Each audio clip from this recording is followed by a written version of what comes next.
I'd like to welcome everybody to our Ecoflix podcast. Today we have a very special guest. Not many of you have had the opportunity to meet or speak to Lek Chailert, who's a world-renowned elephant advocate and all-time around amazing person. I am so fortunate to be able to call you my friend Lek. Welcome to our Ecoflix podcast. สวัสดีค่ะ David. Hi, everyone. Thank you to have me here, and I'm so happy that to be in your podcast. Yes. I think people would really love to know how you got to be who you are. I know it sounds funny, but nobody's born into what they do. It's something you learn, you develop, or you train for, and you have one of the more fascinating lives. And I think it will inspire people to understand how important this was to you and the things you've done. You're there at Elephant Nature Park now in Chiang Mai, and this is where you love to be. So if we can, I'd like to go back to the beginning and how you became Lek, who's now a world-renowned icon, even though you don't ever act like that. That's a fact. So let's start with, how did you get the name Lek? My name is Lek. Lek is in Thai mean small, because it's when I'm born from the tribal family, from the small village in the mountain far away remote area. And my mother said when I born is about less than 1 kilogram, and she can put in the handkerchief. And then my mother said I have a very low life signal, and the midwife said, okay, she probably will pass away. And then my mother said, when they put me on the basket, and she know that this little tiny baby, because my full name Sang Duan is mean moonlight, because in my village we didn't have electricity. So my mother have the full moon. She born me on the full moon. So Sang Duan, your real first name means moonlight? Mean moonlight. Yeah, my mother said they see me from the moonlight, and then my mother said she start to lift me, because it's in our tribe, they believe in the earth energy. My mother said she start to lift me up on her hand and walk me into the moon, and lift me up on with her hand, and ask that is, if really this girl want to have the life, so please bring her back. So, and then she said, with a very low light, my mother opened my mouth and dropped her milk on my mouth, and she said, and after that she see my mouth start to move and start to take the blood, take the milk. My mother said, I'm too small, and she can't even put my nipple on my mouth, because I'm low, underweight, and so small. And then the next day she see that I'm moving and start to cry. And then she said, okay, she survived. And that's why they call me Lek. Lek is mean very tiny. So Sang Duan Lek Chailert, and you're born in the Hill tribe in Thailand. What does that mean exactly? What's the Hill tribe? The Hill tribe is Khmu tribe, mean all the tribal, they stay in the back of the mountain, stay in a remote area. We not contact from outside much. We have no road, we have no electricity, we have no TV, we have nothing. We only stay there and learn with the nature, and that is have raised me to be myself today, because I born with the animals, I born with the wildlife, and I know about the nature before even I can go to school. And I'm fortunate that is my family allow me to have animal at home. And when I see the little chick, the mother die, and little chick get abandoned, so I asked my mother, can I take this chick to stay with me? And then my mother helped me to provide me with the box, so I have find the old clothes, and I raise the chick, and I can see one life from a small little tiny life have grow up. I see the life develop. I see something terrible turn to be a happy, because we didn't see any entertainment. So the wildlife and the animal around us is something for us to learn. My grandfather left me And then he said to me, listen for this ant, see how they work, and tell me after that in the evening, after my grandfather finished the work, how is their community. Can you believe that is my grandfather want me to see the community of the ant? I told the story of my grandfather that I see the one ant injury, and then the whole family cry. And so in the evening, I can describe that to my grandfather. I said one ant is seem die or something, and the whole community carry the ant and go back to the nest. And I can even see some of them start to moan and cry on the ground, and then I talked to my grandfather, and then he said, this is a good story. I see the ant have emotional.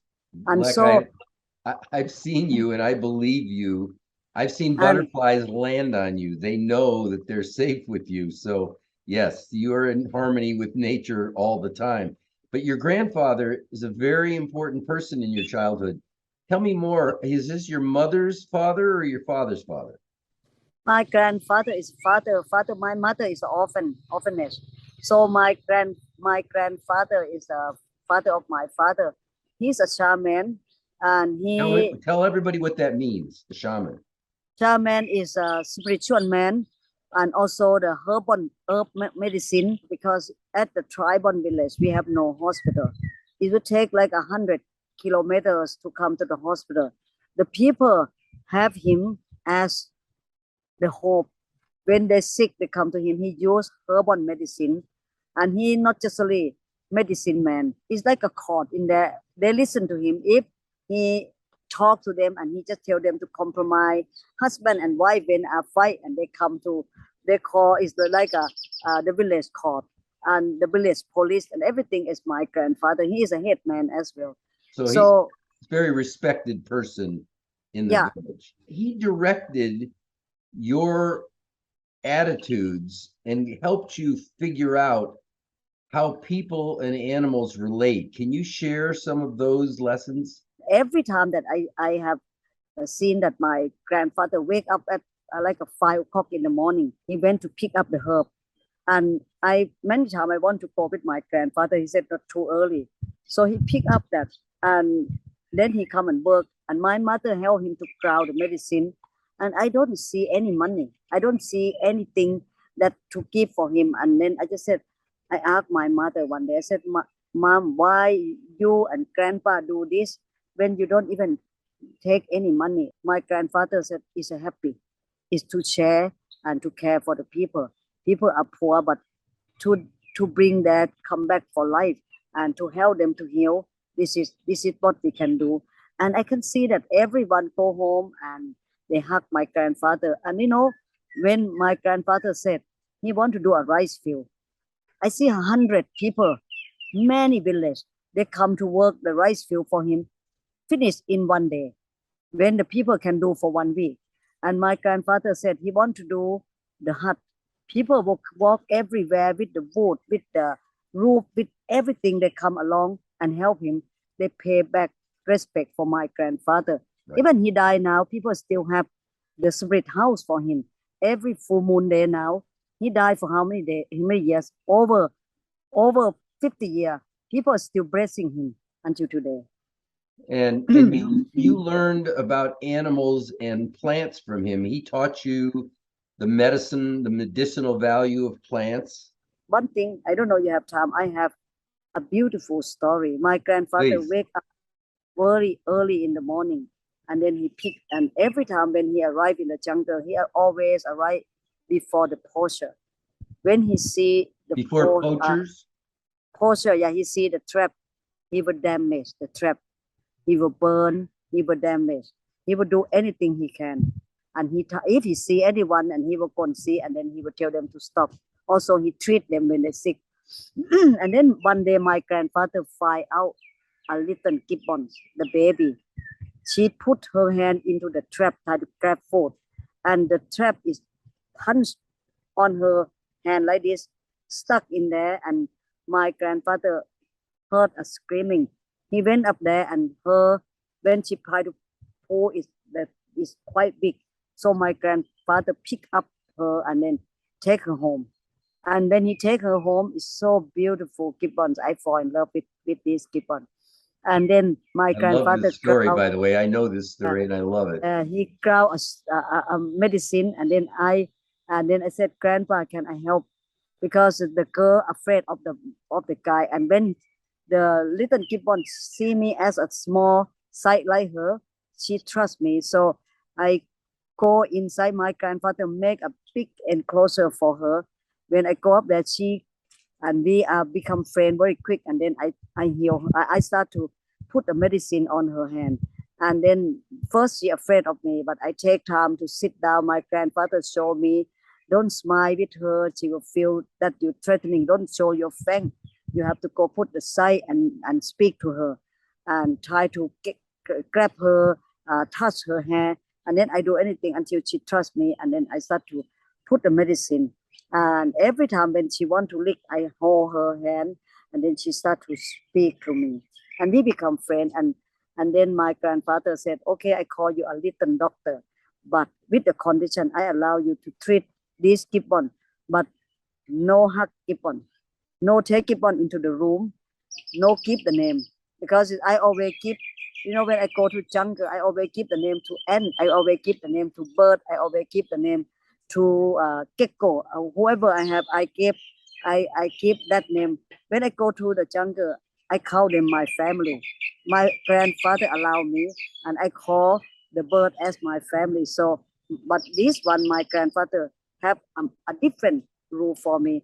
Don't keep the name. And why don't keep the name? He said, no, don't keep the name, not hug, not connection, and don't bring this gibbon to sleep with you. I stay in the low floor, and the gibbon next to me, and it's hard for me, but I promise him, yes, I don't do, because I want to have a chance to look after the gibbon. So when my grandfather go to sleep and our whole family sleep, I wait until late. So I went sneaky into the cage, hug the gibbon, and I said, okay, I will take you to my room. So it's suddenly we become friends, and we start to have a game. I put the blanket on her, and then we start to talk and communicate. And I fall in love with her. And every day that is, I start to put a medicine. And when everyone leave the home, normally I will follow my grandfather to the jungle. But at that time, I just said, no, no, no, I'd rather stay home. Every time I cry with my grandfather. But this time I'm not interesting. I have someone more interesting. So I stay with this gibbon, and I take her to the jungle. We find a wife and swing. We become a buddy. And I have to make sure I come back before my mother come back from the farm. And we do like that. And we are very strong bond, but we don't show that. And 6 months later, I saw my grandfather make the basket, and bamboo basket. He embroidered the bamboo basket. And then he said, okay, time for the girl to go home. My heart fell to the ground, And then the day that is arrived, my grandfather went to the room and went to the enclosure, take the girl in the basket. And then I asked my grandfather, where do you want to take? He said, bring her home. This is not her home. The case is not her home. She have to go back to the family. I said, this is her family. And we treat her. I think as the children, my grandfather said, no, I take her home. So my grandfather take, and I cry. I screaming, I lie down on the floor. I don't want him to take that. He said, would you like to come to take this little girl to go home? I still go, because my grandfather don't. I walk, and every time I walk, I use opportunity that is I'm afraid, but granddaughter, I cry, I use my tear, I want anything, I want to use anything that to win my grandfather heart. No, he not listen to me. I complain, I talk. I said, you are so hard, stone hard. You doesn't care about me. I won't. If you take the gibbon to release, I won't eat. I will stop myself. I will protest. I do anything. No, it's not win. So finally, that is gibbons are right on the tree. I heard the group of gibbons start to sing a song. The more I heard about it, my heart very sad. I should be happy, but my heart sad because the girl will take away from me, and I keep that secret. So my grandfather don't release that gibbon right away into the group, but he chose about 100 meters into the tree because he wanted the girl to call for her mother. He said to put her in there, it will be the group will go and tear her. So, and I screaming more. And I just said that I want the gibbon back. And so he released her. She ran into the tree and I call her name. When I call her name, the girl just suddenly hesitate to go to the top. She hear that the name of her. She ran back and jumped into my shoulder. And my grandfather said, "Did you name the gibbon?" And then I sit with my knee. I said, "Yes, Grandpa." I name her. I hug her. I put her on the bed, and I take her to the jungle. And she is my sister. She is my sister. We strong bond. We can't separate. She is my life. If she go, I die. You know, I talk like a children. Please don't take her. Please, please, please. And he put her in the basket again. And I thought, oh, my grandfather will take her back to the home. And I just said, thank you. He said, yes, you stay here. You broken the nature rule. This gibbon not belonging to us. It's belonging to their family. You stay here. And then he left me. He abandoned me in there, and he take the gibbon to other location. I sit there and cry, you know. And then my grandfather let the gibbon to be roam free, and then he come back to pick me up and take me home. And all the way I don't speak to him. I angry to him, and I very upset. And I think my grandfather is the most selfish. I understand my grandfather is about 2 decades after that. When I start to go to work with the gibbon sanctuary, I can see so many of them mad and insane in the case.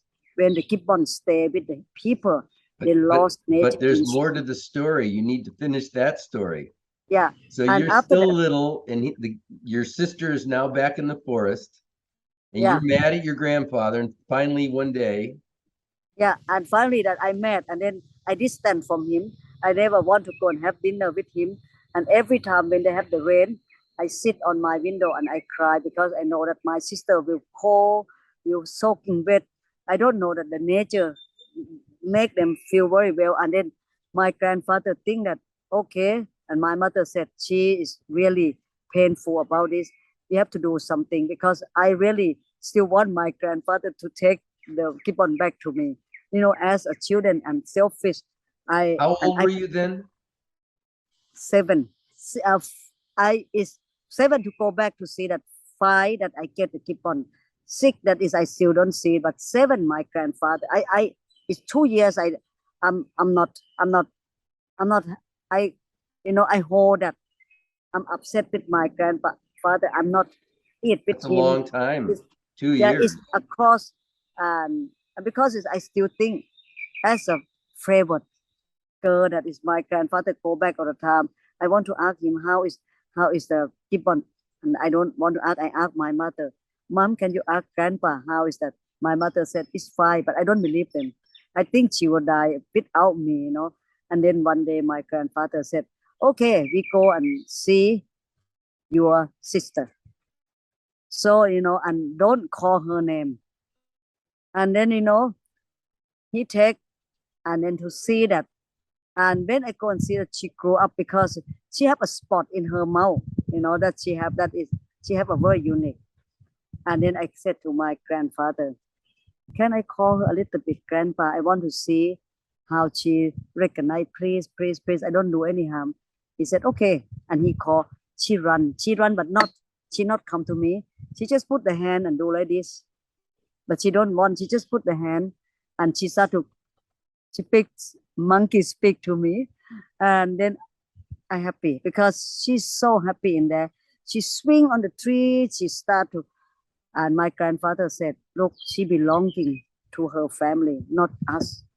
These primates, they have their own family, they have their own language. They stay with us in the case. We maybe see them cute when they are up, when they are young, but they grow up. If we keep them at home, they can survive. But on that time, even he showed me, I still upset. I need the girl because the girl is my girl.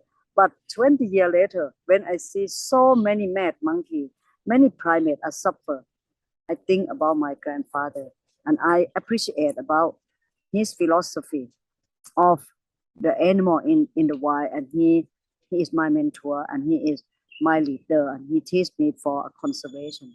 Yeah, that's why from the way he raised me like that, he's strong mind.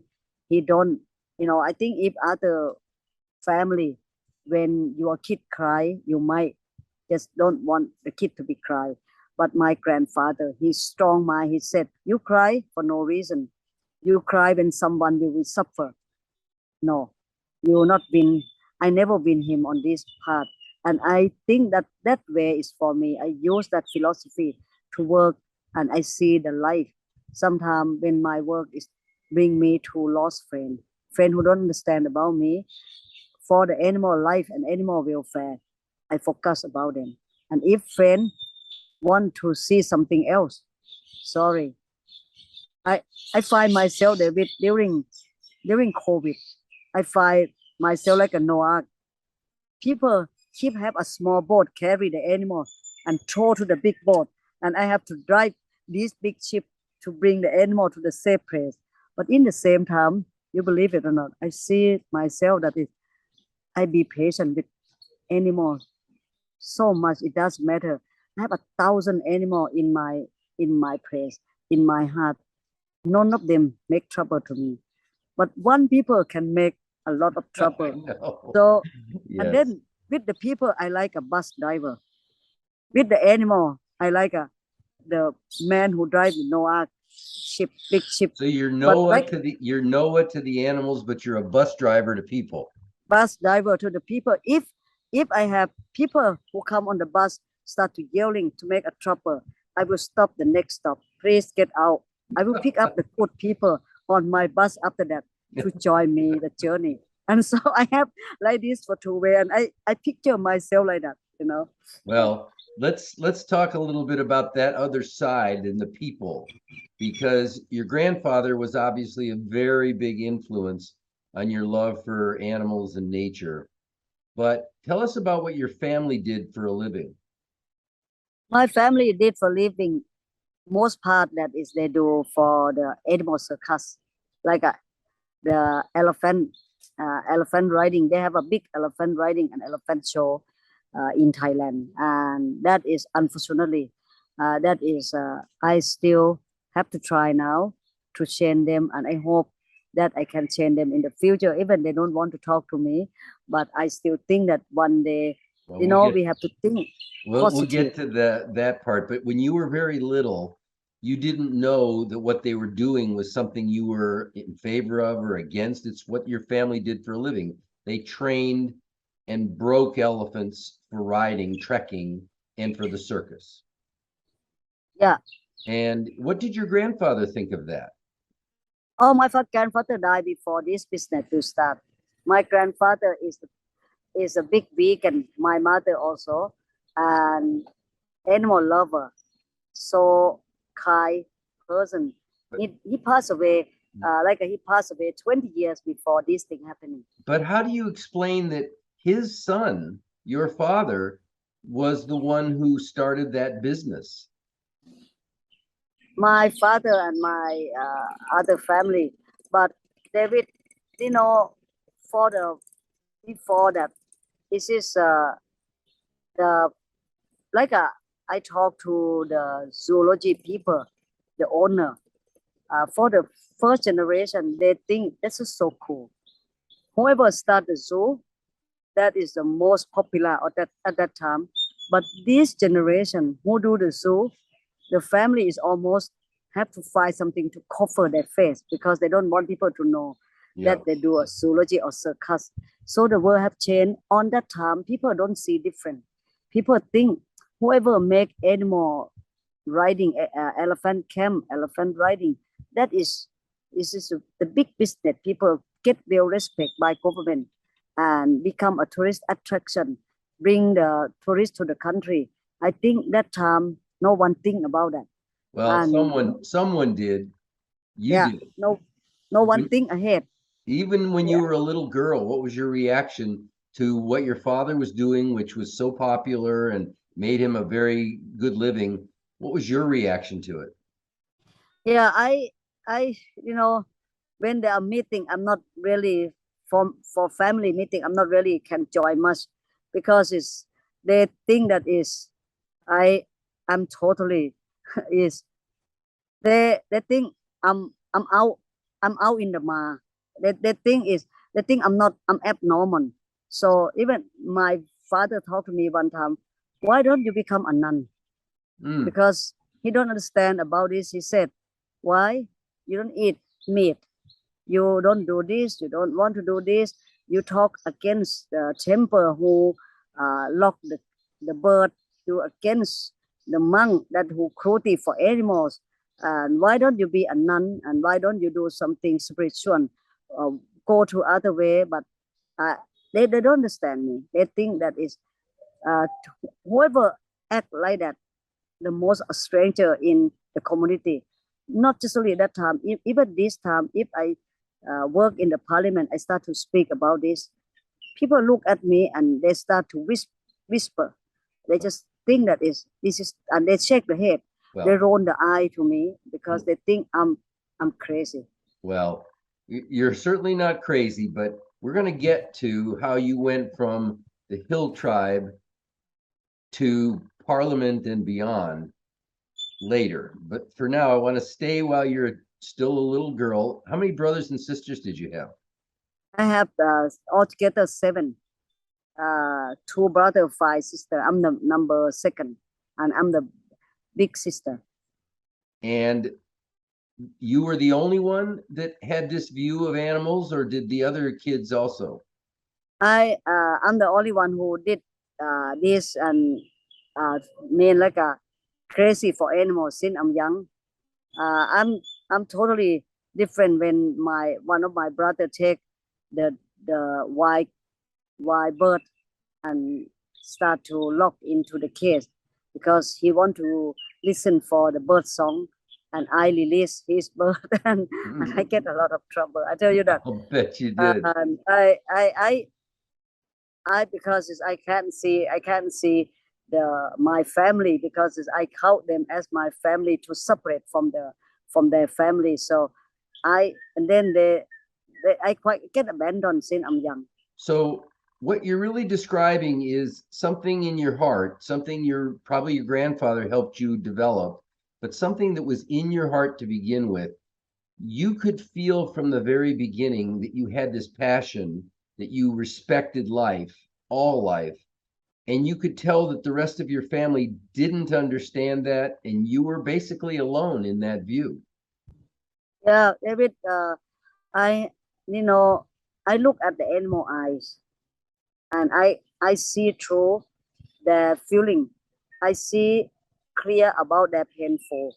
I see that is when I look at because in the village they have no slaughterhouse, but when the people will kill the cow or buffalo, all children they will witness that, and I stand and witness that, and I have seen that, and that is make me to turn my back, not to eat them because I see that they don't want to die, and and and then I think I dream a lot of time. I dream about myself get sent to slaughterhouse, and then I try to escape, and that one is I feel deep with them, and the war between me and animal I didn't have it. I didn't have the I didn't have that wall, but I see many people they have a brick wall to block the connection.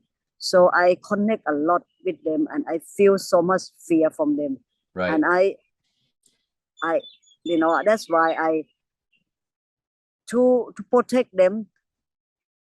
It's come from my heart. It's come from my feeling with them, and What you're describing is very, very important because you're right.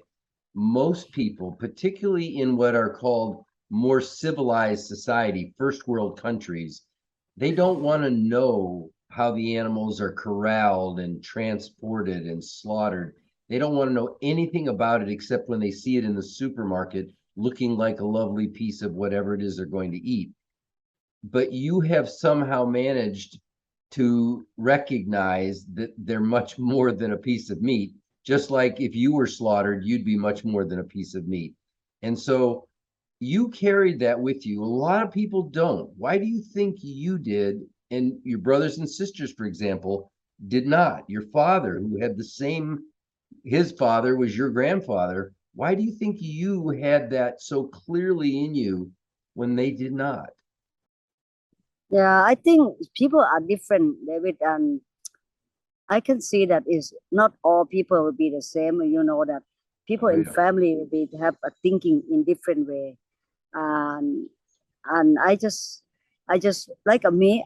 My house have a lot of dog and cat as much as I help, but some of my family they don't even allow the children to have dog and cat at their home because they think it's a lot of bacteria and virus from the animals. But for me, and I don't think that way, and I love them, and they stay with me. They are totally different, and I understand in their point, and I can't force them to be like me. But I just said that when I love animals, when I go somewhere else, I call my maid. I just make sure that the animal have water and food. And then my brothers stand with me next to me, and he said, "I didn't hear anything at all that you ask about your niece and your nephew." And I said, "My niece and my nephew can go to supermarket and to buy that, but the dog and cat can." So I make sure that they go sleep. I make sure that they have a warm bed. I make sure I it doesn't matter how far I will call and I will Skype or I will Zoom. I will see my animal. Make sure that I see them, and this is because my life. I be I I owe them, David. You know, every day I want to stay long life. I want to stay healthy. I want to do good thing of the when my life is too short. I want to do something, but the way that I want to be long life, I eat food, a good food. I eat healthy food. I don't drink. I do everything because I want to stay with animals. So they are the one who keep me to discipline myself and also they are the one who tell me, who bring me to understand about life, to Yeah. understand about their emotional and their feeling, and that's why I think they are my master, and I work for them and I serve them, and every day I wake up in the morning. I am exciting to work for them.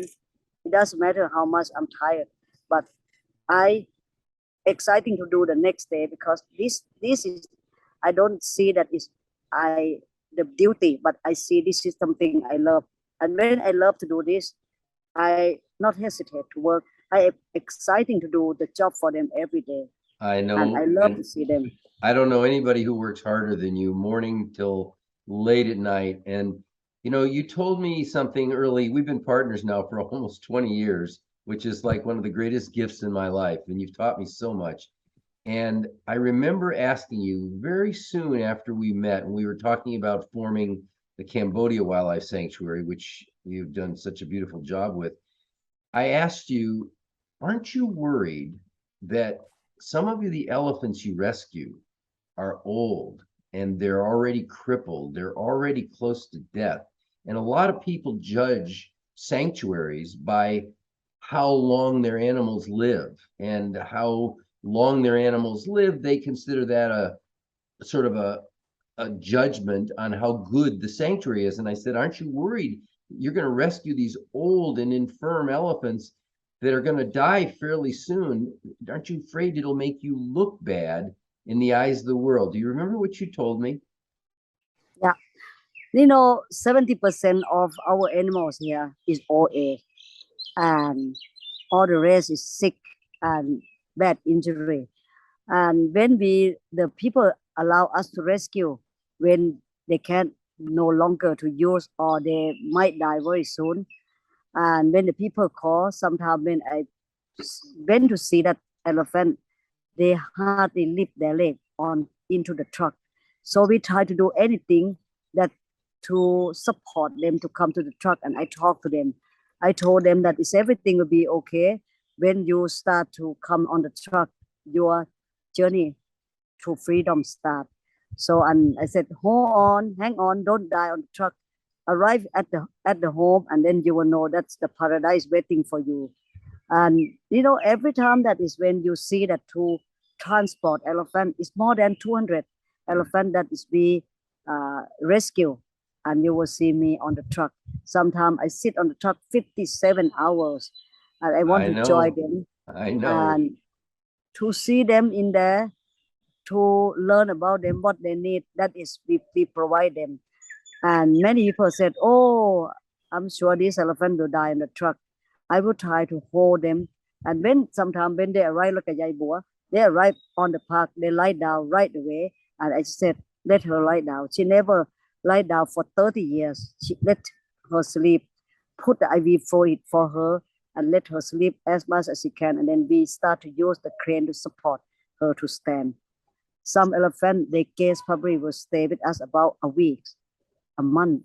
But when they come, arrive at the project, they feel the love, they feel the environment, they feel the freedom. They stay for 10 years, some of them. And but some of them, maybe they stay a couple months, they pass away. I still think it doesn't matter, people criticize us, people will say anything. Friend is concerned about, we will lose reputation. But when I see the elephant very sick, get abused, the old grandmother elephant who lost their teeth, they can't chewing their eye, vision lost, they blind, and they have a very short life to live. And I not hesitate. I will go and pick them up and bring them from there. And if they arrive here, they stay with us 1 week, 1 month, they pass away.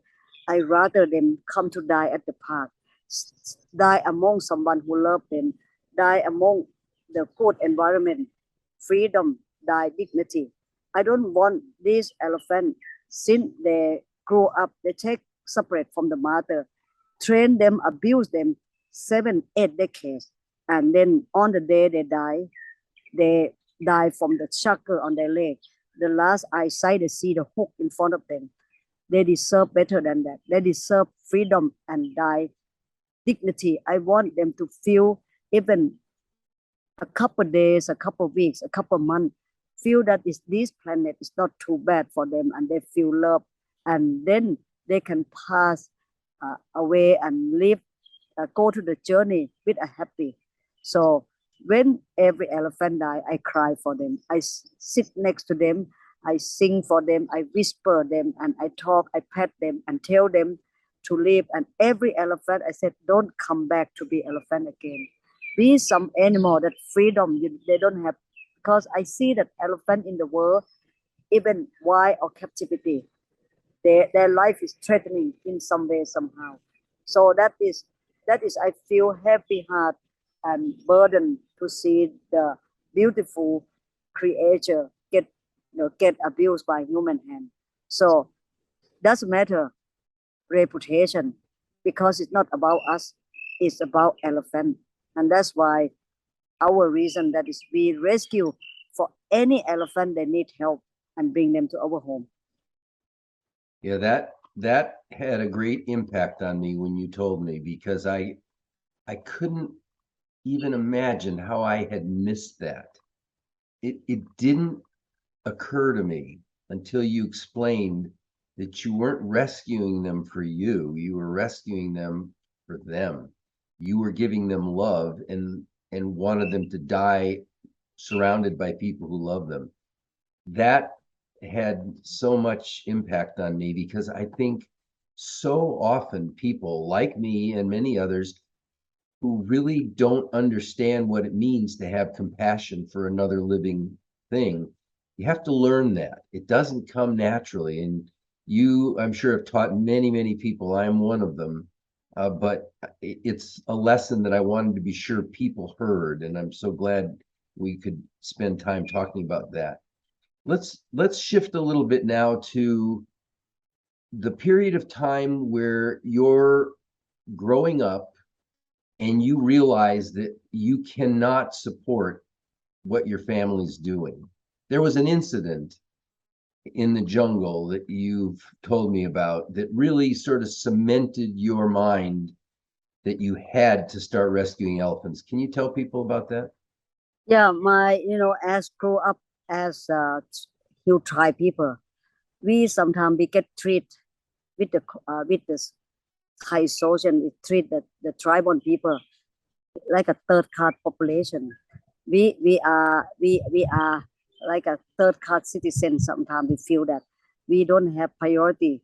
If we want to do something, we have to wait, we have to learn, we have to be patient, and we doesn't have much opportunity.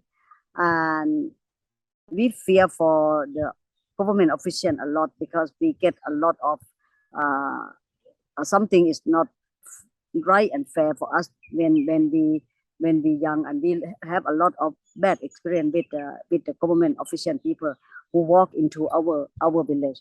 So my mother is really dream that is uh, for the tribal women, especially Khmer. They believe that women can go outside community. We only can be only mother and work in farm. But my mother is have enough, and she support me to go to school. And then my mother said she will fight against with the culture and traditional to send me to go to school. And she asked me to promise that is I will bring the proud to her, not just go there and come back bring the shameful to the village, because or else that will completely make her lost everything. So with a promise with my mother, I tell to my mother, this is honor for me. My mother fight for that. I promise her when I graduate, I will work for the government official, and this is a promise to make my mother to be proud. And during in my uh, in my pre-university, I was a teenage. I worked for the volunteer and follow with the missionary to the jungle. When I'm young and I might connect with elephant, but it's not a really deep feeling on that. I might see this is a big giant animal, beautiful, gentle, but it's nothing to change my life or direct me for life. And this is uh, one happening is happily me to be today is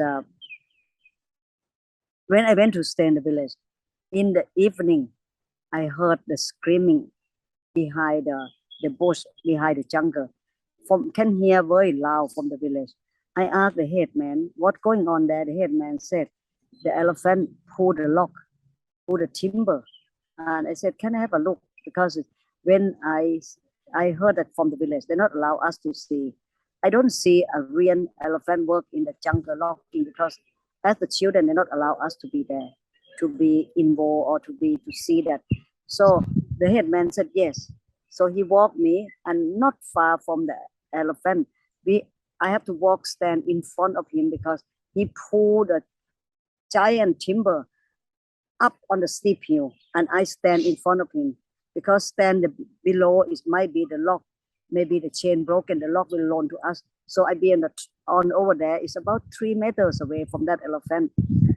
Every time that is he moved the lock up steep hill, every 5 inch of move, his use of power, and he's screaming. Screaming is unbelievable screaming, and screaming. And when I hear the screaming, it touched my heart, and I try to look and observe what's going on from the screaming.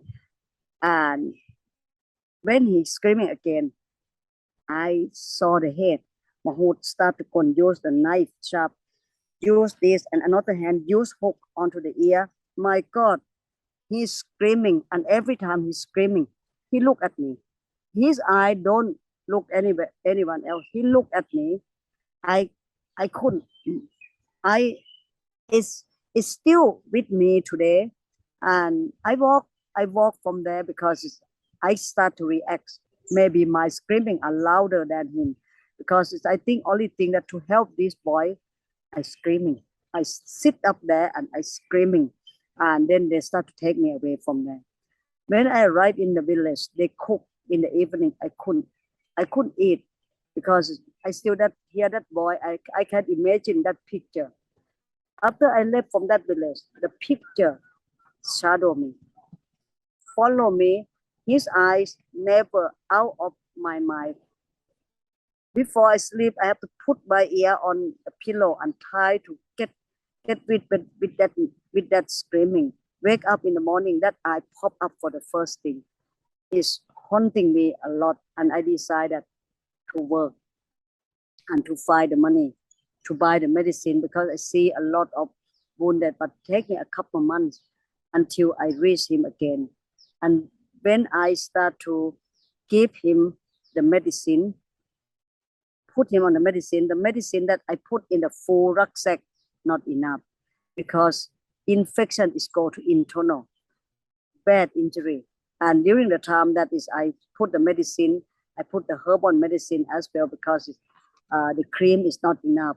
Then the Mahout start to tell me, like, more elephant sick in that village, more elephant broken leg in that village, more. And then I hear more, and I walk and seeking for more. The more I walk deep into the jungle, the more I find the suffer. And then that's it. I can't turn my back. And I can see that. And I focus on that. And I just focus to study, start to learn that, and looking to the other job that can bring the money to go to help them. And I start, when I graduate, I start the mobile clinic, and I call that mobile clinic. It's not my car, but I rent the car, and I call Jumbo Express. And I call that, and I hire the veterinarian to go with me. And but then when I graduate, my mother, very exciting.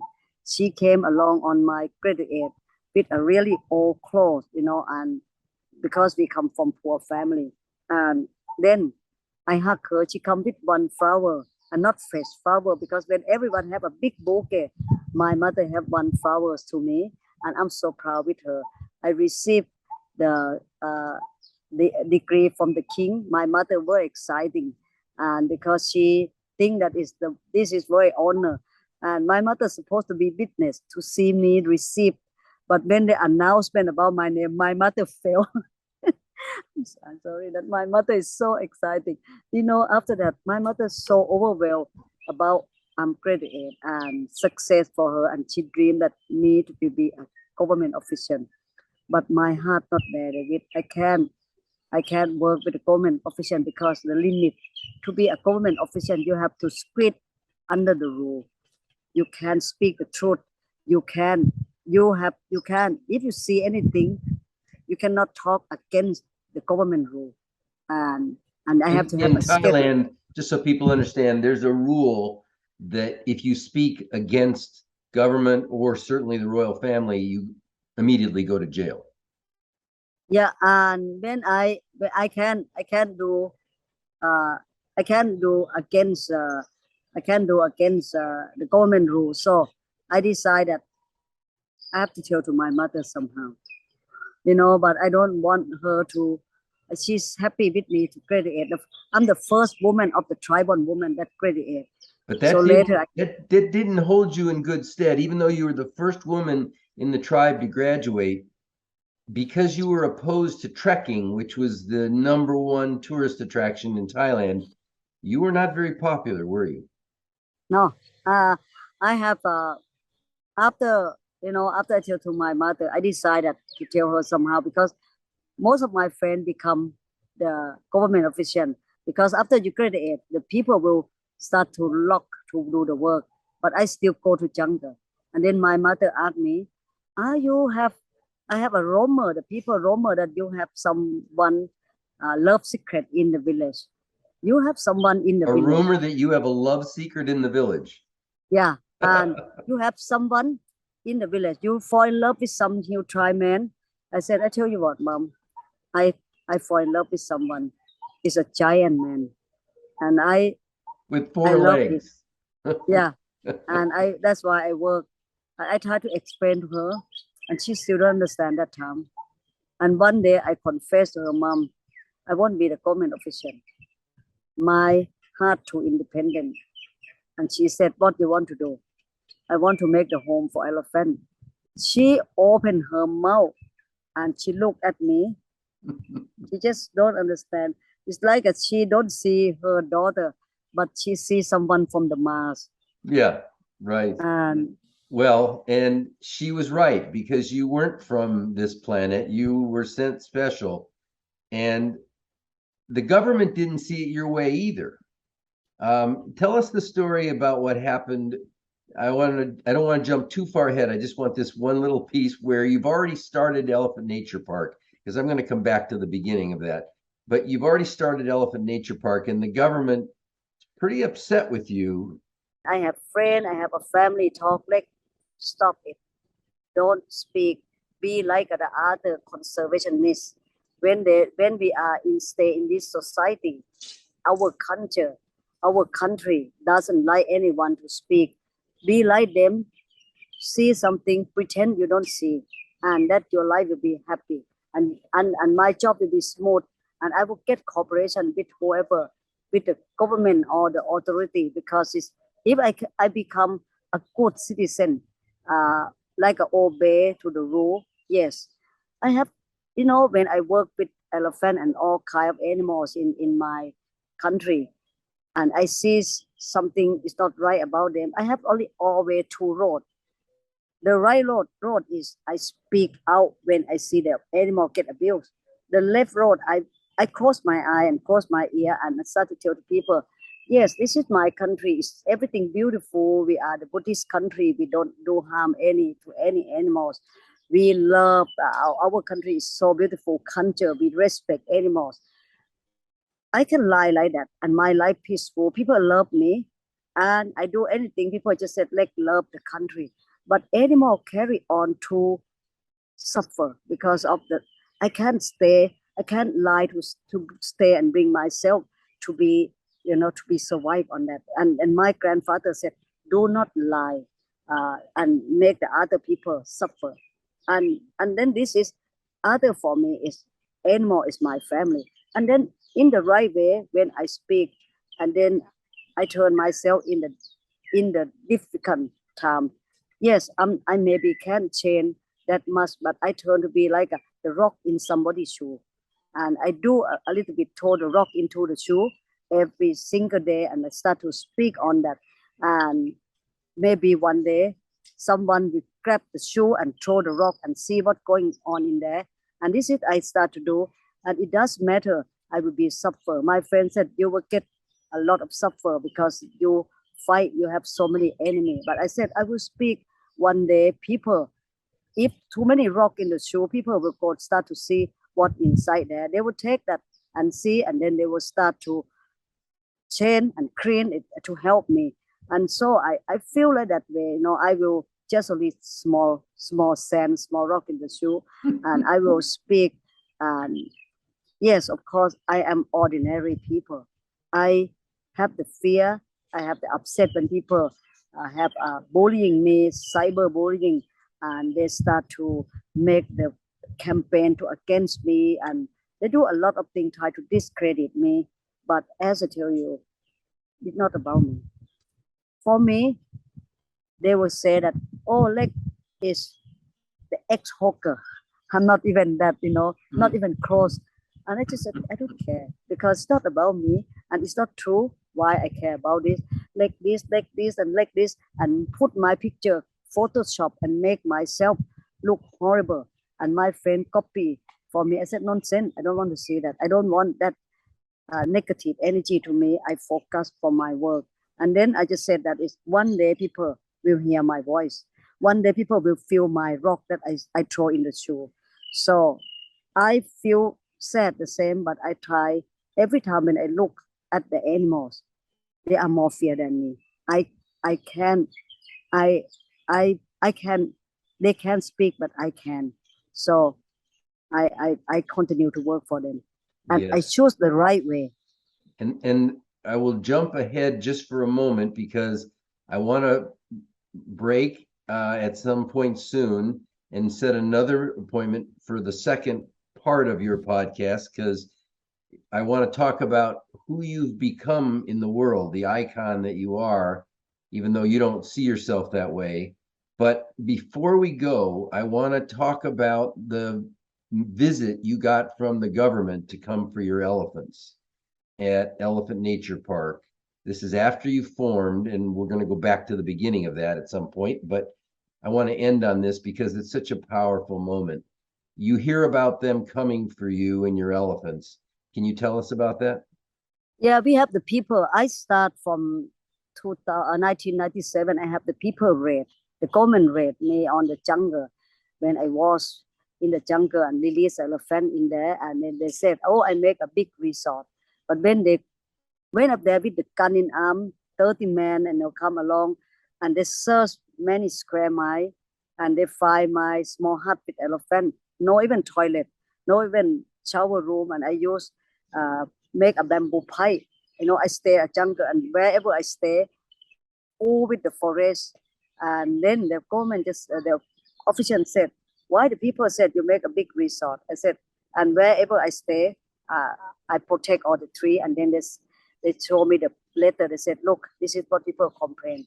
And next time, no more. And you stay here, stay safe. And then they left me, And then the other time, we have another people raid that is us is hundred of the government officials walk to our park and want to take our elephant.